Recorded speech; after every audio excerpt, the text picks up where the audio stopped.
Welcome to my channel multiple Mantra. Multiple Mantra में आप सभी का बहुत बहुत स्वागत है। आज का मेरा यह वीडियो सभी माँओं को समर्पित है और मेरा उन्हें दिल से अभिनंदन है, उन्हें दिल से प्रणाम है। ये इस वीडियो में एक बेटा अपनी माँ को किस तरीके से समझता है और वह क्या कहता है अपनी माँ को, और पिता उसे किस तरीके से समझा रहे हैं। आज यही एक कहानी है जो मैं आज आप सबके सामने सुनाने जा रही हूँ, और मेरा दावा है कि ये कहानी सुन के आप सभी की आंखों में आंसू जरूर आ जाएंगे। एक मिडिल क्लास परिवार के एक लड़के ने 10वीं की परीक्षा में 90% अंक प्राप्त किए।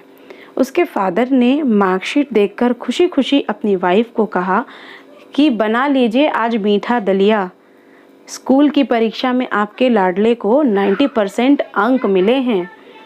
अच्छा, माँ किचन से दौड़ी हुई आई और बोली, मुझे भी बताइए, मेरे लाडले ने इतने अच्छे नंबर लेके आया है तो मुझे भी बताइए, मैं भी देखती हूँ। तो इसी बीच उसके बेटे ने फटाक से क्या बोला, अरे पापा, उसे क्या रिजल्ट दिखा रहे हैं? क्या वह पढ़ी लिखी है? क्या वह पढ़ लिख सकती है? वो तो अनपढ़ है। ऐसा सुन के पिता भी एकदम से शॉक्ड हो गया और माँ के आंखों में आंसू आ गए और वह अपने आंसुओं को पोंछती हुई किचन में मीठा दलिया बनाने चली गई।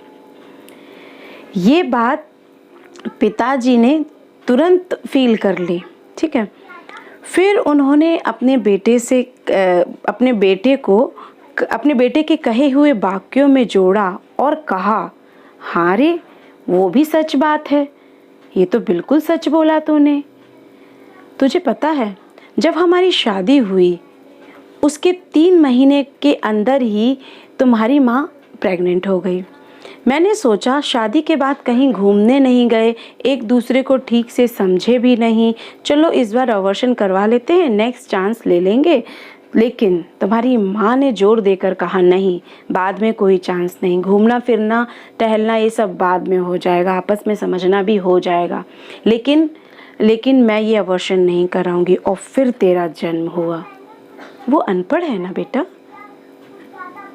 जब तू गर्भ में था उसे दूध बिल्कुल भी पसंद नहीं था। उसने अपने स्वास्थ्य को बनाने के लिए, ताकि तू स्वस्थ रहे, उसने हर दिन 9 महीने तक दूध पिया, क्योंकि वो अनपढ़ थी ना बेटा। तुझे सुबह 7 बजे स्कूल जाना रहता था, इसलिए उसे सुबह 5 बजे उठकर तुम्हारे मनपसंद का नाश्ता बनाना और खिलाना और उसे पैक करना का टेंशन होता था, जिसकी वजह से सुबह 5 बजे उठ जाती थी। ऐसा वो इसलिए करती थी क्योंकि वो अनपढ़ थी ना। जब तुम रात को पढ़ते पढ़ते सो जाते थे तो वह आकर तुम्हारी कॉपी और किताब को बैग में भर कर फिर तुम्हारे शरीर को, जैसे तुम ओढ़े नहीं रहते थे, तो बकायदा तुम्हें ओढ़ा के ढका के और फिर बाद में वो जाके सोती थी। हाँ, तो उसके बाद वो जाके सोती थी क्योंकि वो अनपढ़ थी, है ना। बचपन में तुम ज़्यादातर ना बीमार रहा करते थे, तुम्हारी तबीयत ठीक नहीं रहती थी, और वो रात भर जागकर वापस जल्दी से उठ भी जाती थी। वो रात भर जागती भी थी और फिर वह सुबह उठकर सारे काम में भी लग जाती थी, क्योंकि वह अनपढ़ थी, इसलिए ऐसा करती थी ना। तुम्हें ब्रांडेड कपड़े लाने के लिए मेरे पीछे पड़ी रहती थी कि सभी के बच्चे ब्रांडेड कपड़े पहनते हैं, मेरे भी बेटे को ब्रांडेड कपड़े चाहिए, है ना। और खुद कई सालों तक कोई साड़ी तक नहीं खरीदती थी, कोई साड़ी नहीं लेती थी। उसे लगता था मेरा बेटा अच्छे कपड़े पहने और अच्छे से रहे, क्योंकि वो ऐसा इसलिए करती थी क्योंकि वो अनपढ़ थी। बेटा पढ़े लिखे लोग अपना स्वार्थ और मतलब देखते हैं, लेकिन तुम्हारी माँ ने आज तक कभी नहीं देखा। क्यों? क्योंकि वो अनपढ़ है ना वो, इसीलिए उसने कभी अपना स्वार्थ नहीं देखा। वो खाना बनाकर और हमें परोसकर कभी कभी खुद खाना खाना भूल जाती थी।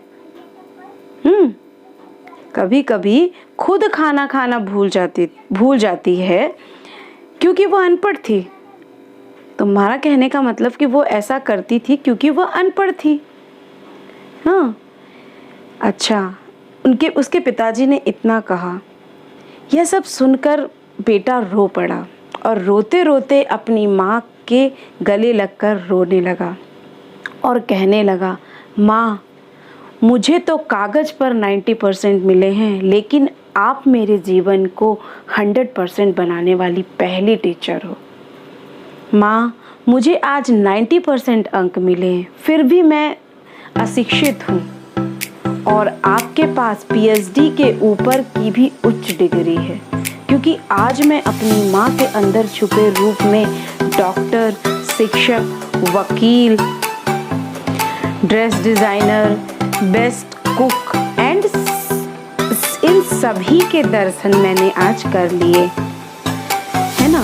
तो इस कहानी से हमें क्या शिक्षा मिलती है कि इसकी मॉरल स्टोरी है कि प्रत्येक हर एक बच्चे को, चाहे वो लड़का हो या लड़की हो, जो अपने माता पिता का अपमान करते हैं उन्हें हमेशा अपमानित करते रहते हैं, छोटे मोटे कारणों से उन पे गुस्सा करते हैं, उन्हें यह सोचना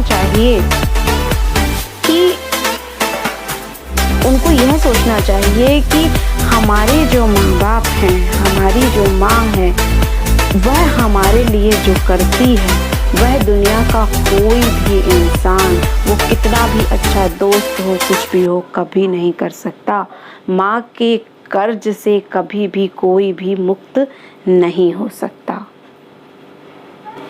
इसलिए माँ को भगवान का दर्जा दिया गया है। इसलिए अपने माँ बाप से बहुत प्रेम करें, उनकी इज्जत करें, उनका ध्यान दें। धन्यवाद।